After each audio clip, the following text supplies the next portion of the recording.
Hello साथीहरू, welcome छ मेरो छोटो मिनी ब्लगमा तपाईहरुलाई है। आज चाहिँ म तपाईहरुलाई यहाँ मेरो श्रीमानज्यूले रोप्नु भएको खोर्सानी देखाउन गएको छु। उहाँले चाहिँ आफ्नै हातले रोपेको खोर्सानी कस्तो कस्तो भएको साथीहरू हेर्नको लागि रेडी हुनु होला। म चाहिँ जाँदैछु तपाईहरुलाई देखाउनको लागि। यो चाहिँ यसरी राखेको छ है साथीहरू, यसरी माथि पर्खालमा राखिएको छ। अनि खोर्सानीको बोट चाहिँ यिनीहरू नै हुन्। अलिअलि यसमा चाहिँ खासै होइन, हल्का हल्का फल्दै रहेछ। त्यस्तै गरी यिनीहरू पनि अब यिनीहरू राम्रै थियो, तर यहाँको खोर्सानी चाहिँ अब है फल्छ क्वालिटीबाट खान्छ नि थाहा हुँदैन साथीहरू।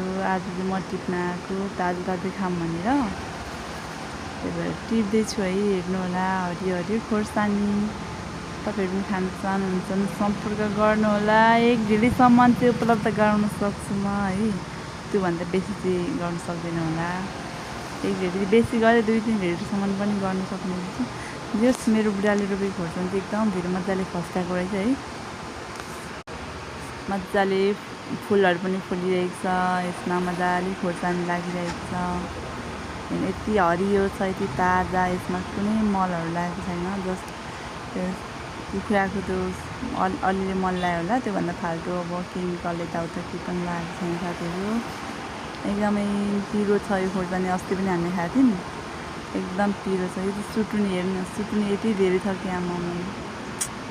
अनि त्यस पछाडि यहाँनिर चाहिँ अब फेरि श्रीमानजीले काँक्रा पनि रोप्नु भएको थियो। यहाँ एउटा फलेको रहेछ, सानै रहेछ। के टिप्नु भनेर छोडिदिएँ साथीहरू मैले। अस्ति एउटा राम्रो खालको ठुलो फलेको थियो, त्यो चाहिँ टिपेर खाइसकेँ मै साथीहरू। यो चाहिँ सानो हो, यहाँ पनि रोपेको थियो, तर यहाँको चाहिँ मरेको थियो साथीहरू। एउटा मात्रै, दुई झाङ रोप्नु भएको थियो, एउटा चाहिँ मरेछ, एउटा चाहिँ यत्तिकै छ।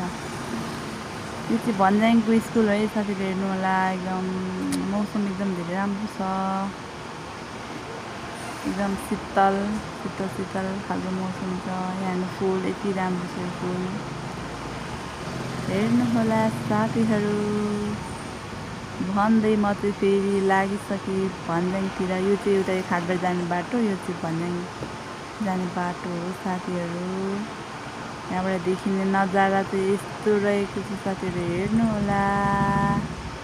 हस् त, यति भन्दै बाई बाई। अर्को मिनी ब्लग लिएर आउँछु साथीहरू, बाई।